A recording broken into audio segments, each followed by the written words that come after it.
बुराई पर अच्छाई की जीत का पर्व है दशहरे का त्योहार।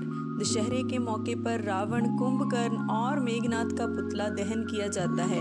दशहरे पर राम और रावण के युद्ध और फिर रावण के अंत की कहानी तो आप सब ने सुनी होगी, लेकिन आज मैं आपको दशहरे से जुड़ी कुछ दिलचस्प कहानियाँ बताने जा रही हूँ, जिनसे कई लोग शायद अब तक अनजान होंगे। कुछ ऐसी कथाएं जिनकी वजह से दशहरे का त्योहार और भी ज़्यादा खास हो जाता है। पहली कथा भगवान राम जी से जुड़ी है।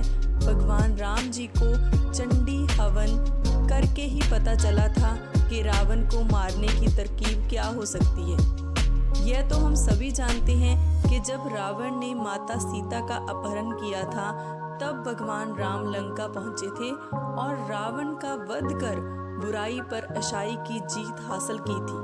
लेकिन क्या आप जानते हैं कि रावण को मारने की तरकीब भगवान श्री राम को कैसे मिली? इसके पीछे की कहानी बेहद ही दिलचस्प है। दरअसल भगवान श्री राम ने नवरात्रि के 9 दिन माँ दुर्गा की पूजा की थी। माँ दुर्गा को प्रसन्न करने के लिए भगवान राम ने पूरे 9 दिनों तक चंडी हवन किया, जिसके बाद श्री राम को माँ का आशीर्वाद मिला और रावण को मारने की तरकीब पता चली। इसके बाद श्री राम ने 10वें दिन रावण का अंत कर दिया और तब से ही असत्य पर सत्य की जीत का ये पर्व मनाया जाने लगा। यही वजह है कि इस दिन को विजयदशमी के नाम से भी जाना जाता है। हमारी जो दूसरी कथा है वो है कि विजयदशमी के दिन ही पांडवों ने कौरवों पर विजय हासिल की थी। जी हाँ दोस्तों, दशहरे का ये पर्व महाभारत से भी जुड़ा हुआ है।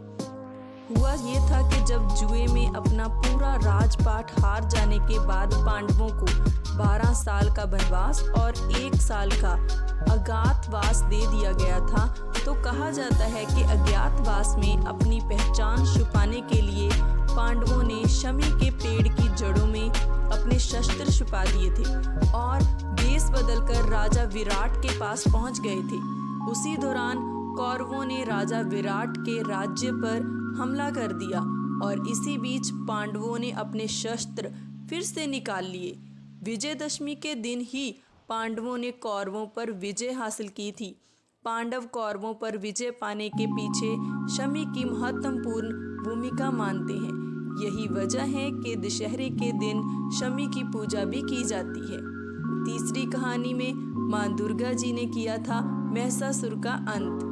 एक ऐसा दौर था दोस्तों, जब महिषासुर और उसके साथियों ने मिलकर पूरी दुनिया पर उत्पात मचा दिया था, जिससे देवी देवता परेशान होने लगे थे और मानवों के अस्तित्व पर भी संकट गहराने लगा था।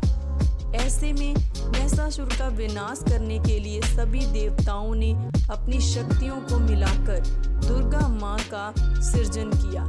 इन दानवों का खात्मा करने के लिए इस शक्ति रूपा के 10 हाथ थे। हर हाथ में अलग अलग खतरनाक हथियार थे। माँ दुर्गा ने महिषासुर पर आक्रमण किया और ये युद्ध 9 दिनों तक चला और फिर 10वें दिन माँ दुर्गा ने महिषासुर का वध कर दिया। जो चौथी कहानी है वो अयोध्या से रिलेटेड है। अयोध्या की प्रजा में विजयदशमी के दिन बांटा गया था धन। जी हाँ दोस्तों, दशहरे से संबंधित ये एक ऐसी कहानी भी है जिसका किसी लड़ाई से कोई लेना देना नहीं है। ये कहानी एक युवा ब्राह्मण कौत्सा की है, जो अपने गुरु ऋषि वारातंतु से गुरु दक्षिणा के लिए लगातार आग्रह करता है। उसके गुरु ने उससे 1400 लाख सोने के सिक्के मांगे, गुरु दक्षिणा में मांग लिए थे। कौत्सा ने गुरु दक्षिणा के लिए राजा रघु से मदद मांगी, लेकिन तब तक राजा रघु अपना सारा खजाना दान में खत्म कर चुके थे।